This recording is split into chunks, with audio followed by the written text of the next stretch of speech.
Ce jour est dédié pour la réfouchement, la guérison complète et rapide de Mordechai ben Sultana ben Hashem. À la question de Yehuda. Alors la question c'est comment on peut combattre l'orgueil au quotidien? Comment combattre l'orgueil au quotidien? C'est une très bonne question parce que c'est vraiment la bataille, je pense, essentielle de notre vie. L'orgueil, c'est pas seulement moi je regardais que je suis le meilleur dans ci, dans ça, les autres sont des pauvres types à côté de moi. C'est aussi se laisser vaincre dans nos envies.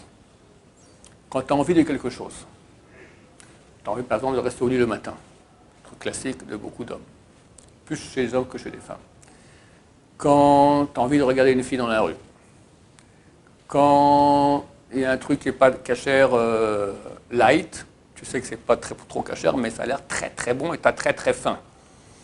D'accord? Donc, d'un côté, tu as la parole de Dieu, d'un côté, tu as l'envie. C'est aussi de l'orgueil, d'écouter son soi-même.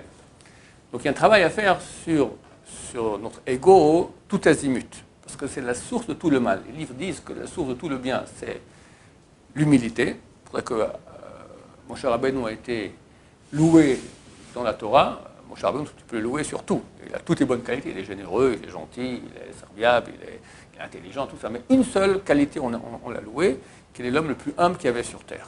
D'accord? Parce que dans l'humilité, tu as tout. Si quelqu'un il est humble, il a tout gagné. Il est aimé des gens, il aime aider les gens, il partage leur douleur, il partage leur bonheur, il s'écrase et il n'écoute pas son SRA qui lui propose toutes choses interdites. Quelqu'un qui est orgueilleux, donc c'est-à-dire qu'il a un gros ego, c'est exactement le contraire, c'est la base de tout le mal. Et on est tous des grands malades, on a tous un ego super développé, que vous sachiez, d'accord? Il ne faut pas croire. Il faut travailler. Alors comment on fait pour travailler? D'abord, arrêtez de penser qu'on est le meilleur. Chacun, c'est marrant, hein, combien de gens croient qu'ils sont soit le meilleur. Chacun, il dit, bon, je ne suis pas Rav Yosef, je ne suis pas Baba Salé, mais je suis quand même quelqu'un, d'accord? J'ai ça de mieux que lui, ça j'ai mieux que lui, ça j'ai mieux que lui, ça j'ai mieux que lui, ça, ce type-là, il a. Pourquoi c'est tellement dur de ne pas parler à Shonara? Parce que quand tu parles à Shonara, tu vas dénigrer quelqu'un. Qu'est-ce que tu as à gagner à cela? Tu gagnes énormément. Parce que quand tu dénigres, tu le descends, donc tu es plus haut. Comme on était jeune, quand on jouait à la piscine, alors on enfonçait le type que tu as en face, d'accord, tu l'enfonces dans l'eau. Alors d'un coup, tu l'enfonces, mais qu'est-ce que ça fait? Toi, tu montes. N'est-ce pas? C'est le principe de la Shonara. Tu descends quelqu'un, donc tu montes. Parce que tu es quelqu'un, tu le juges. Tu le juges en mal, donc moi, je suis mieux que lui. C'est ça, en sous-entendu, qui se passe sans cesse. Donc tu regardes les gens de façon critique,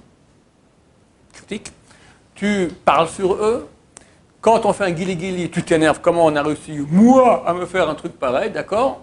Les nerfs. La colère, de quoi ça provient? La colère provient uniquement du fait que les choses ne vont pas comme tu veux. C'est le foie aussi. Dans le Moharan. Oui. Ils disent que Rabbi Nachman, il dit que c'est le problème du foie. Oui, le foie, c'est là-bas. Dans le foie, il y a le nefesh. Le nefesh, on a 3 parties d'âme. Nefesh, ruach, neshama. Nefesh, c'est la partie la plus basse qui en a, la plus animale. C'est pour ça que c'est bien de ne pas manger du foie d'animal, pour pas qu'on devienne animal non plus. D'accord? C'est pas obligatoire, mais c'est bien dans la Kabbalah de ne pas manger du foie des animaux. Donc, la colère, de quoi ça provient? Du fait que les choses ne vont pas comme tu veux. Et c'est tellement insupportable que tu t'énerves. Et c'est très dur de ne pas s'énerver. Alors, un des bons moyens au quotidien, d'accord, quand tu as l'occasion maintenant de t'énerver, tu te calmes. Tu dis, voilà, je ne suis pas le meilleur au monde. Attends, tu penses à tes défauts. Il y en a qui disent que si je pense comme ça, pour le moment, j'aurai plus confiance en moi. D'accord? C'est une sorte de truc qui était inventé dans l'Occident. Avoir confiance en soi, pas avoir confiance en soi. C'est des bêtises. Pourquoi? Parce que c'est quoi avoir confiance en toi? En toi, mais qui tu es, toi? Tu n'as rien. Tu es un être créé par Hachem. Tout ce que tu as provient d'Hachem. C'est Hachem qui gère tout. Il y a un toi. C'est une pensée goy de la pensée occidentale tordue. Et savent, l'antithèse de Yaakov, c'est exactement ça. D'accord? Quand il parle de lui, il dit Anochi, je. La première fois on le voit parler dans la Torah, Esav, il dit le mot Anochi. C'est quoi Anochi? C'est je. Et comment on dit je en français normalement, en hébreu? Ani. Qui a dit Anochi? Hachem, dans le premier des commandements, Anochi Hachem Lokar, je suis l'Éternel ton Dieu. Esav dit sur lui, je suis Dieu. Alors même de la religion, c'est un type qui vient et dit je suis Dieu. D'accord? C'est sur une croix, il dit je suis Dieu. C'est tout, c'est comme ça. Je suis Dieu. Je suis le meilleur, je toute la journée. Et nous, pauvres juifs, on a été éduqués dans cette civilisation occidentale, la Torah nous dit exactement le contraire. Alors c'est quoi avoir confiance en soi? Non, aie confiance en Hachem. Tu iras très très bien. Quelqu'un qui a confiance en soi vraiment, c'est un nul, parce qu'il n'y a pas à avoir confiance en toi. Qui tu es? Tu sais si dans une seconde tu vis ou pas. Quelqu'un peut dire je vais vivre dans une seconde. Tu as confiance en toi. Mais qui es-tu toi? C'est quoi ce toi-là? Qu'est-ce qui gère? Rien.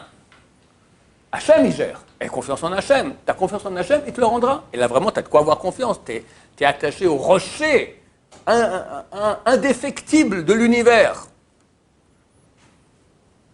Alors, au contraire, savoir qu'on n'est rien. Et plus tu sentiras que tu n'es rien, que tu as plein de défauts, tu es un moustique par rapport à Hachem, plus tu sauras exactement ta vraie valeur et tu seras branché avec Hachem. Hachem va t'aider. Ça, c'est la méthode juive. Alors, c'est un travail à tout niveau. Alors, quand tu es à table avec les gens, tout le monde parle, tu te tais. Essaye. Très dur. Tu as une bonne histoire à raconter. Chacun raconte son histoire, toi, tu as une belle histoire à raconter. Tu dis rien. Du genre, chacun, il faut qu'il prenne son micro pour dire je. Attends, passe au micro, dis non, j'ai rien à dire.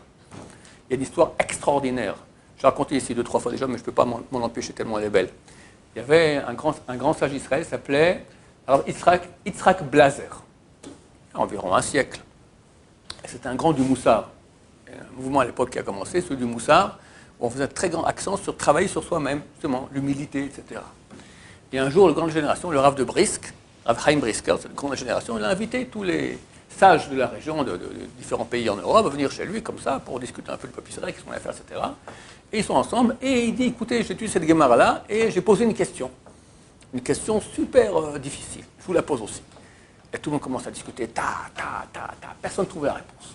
Enfin, écoutez, je vous donne, il y a 2 réponses. Il y a celle que j'ai trouvée et celle que mon fils il a trouvée. Alors, il raconte sa propre réponse, puis tout le monde applaudit, extraordinaire. Et après celle de son fils, puis tout le monde applaudit, extraordinaire. Bon, à la fin, tout le monde part, rentre à la maison, terminé. Alors, Chaim de Brisk dit, c'est marrant, le Rabbi Yitzhak Blazer était là, il n'a pas pipé mot. Tout le monde dit comme ci, comme ça, il n'y a rien du tout. C'est pas un chacham, peut-être, on dit que c'est un sage, il n'a pas l'air très futé, le jeune homme-là. J'ai son livre, Prit Tzadik, on va voir, il prend son livre, il ouvre exactement à la page de cette Gemara. Il voit que le Rabbi Yitzhak Blazer a posé la question, a donné 2 réponses, la réponse de lui et la réponse de son fils. Donc tu comprends, tu es avec tous les sages d'Israël, les plus grands.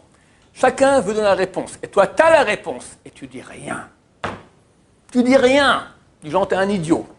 Et après le Rav donne ta réponse. Et celle du fils, c'est aussi ta réponse. Chacun a eu une, lui il a eu les 2. Rien, il repart. Ça s'appelle un héros. Dans la Torah, ça s'appelle un héros. Ça, c'est ce que Dieu il aime. Quelle puissance il faut pour une chose pareille. Pourquoi? Parce que tu as un crétin dedans qui te dit « Moi, je sais, je suis... » En Torah aussi. Quand c'est les bêtises comme l'argent, la bagnole que tu as, ou tu étais en vacances, d'accord, les blagues que tu racontes, ça c'est des bêtises. Avec les crétins qui croient que c'est important. Mais en Torah, montrer que tu es un sage, que tu connais, que tu sais bien étudier. Rien. Phénoménal. Alors voilà, arriver au quotidien, c'est pas notre niveau à nous, mais un peu moins, on ne peut pas faire des grandes révolutions. On ne peut pas arriver de 0 à 1000 d'un coup. Mais tu vas faire un peu plus, tous les jours comme ça, ou toutes les semaines, tous les mois, tu essaies de travailler, un peu moins raconter sur toi, un peu moins te prendre pour quelqu'un, on t'énerve, tu ne réagis pas, tu restes énervé à l'intérieur, tu ne te calmer, même pas t'énerver. D'accord, il y a un travail à faire sans cesse dans ce sens-là. Les efforts aussi contre notre cœur qui nous poussent à écouter l'ego. C'est le lever le matin, c'est les envies au niveau de la nourriture, c'est les envies au niveau sexuel, au niveau des regards, des pensées, etc. Toutes les grandes tables, les grandes envies qu'on peut avoir, que ce soit plus que le sommeil, la bouffe et les bonnes femmes. D'accord, c'est à peu près ça les grands axes. Tu commences à travailler là-dessus, hein? L'argent, c'est ce qui réunit les 3. Quand il y a l'argent, il y a la bouffe, il y a les bonnes femmes, et il y a farniente, pépère, d'accord? C'est ça l'argent. L'argent, c'est le symbole des 3, d'accord? Donc, tu vas maintenant faire un travail pour te retenir dans ces axes-là. Forcément, tu vas arriver à des niveaux qu'Hachem aime. Baruch Adonai, l'olam, amen, va amen.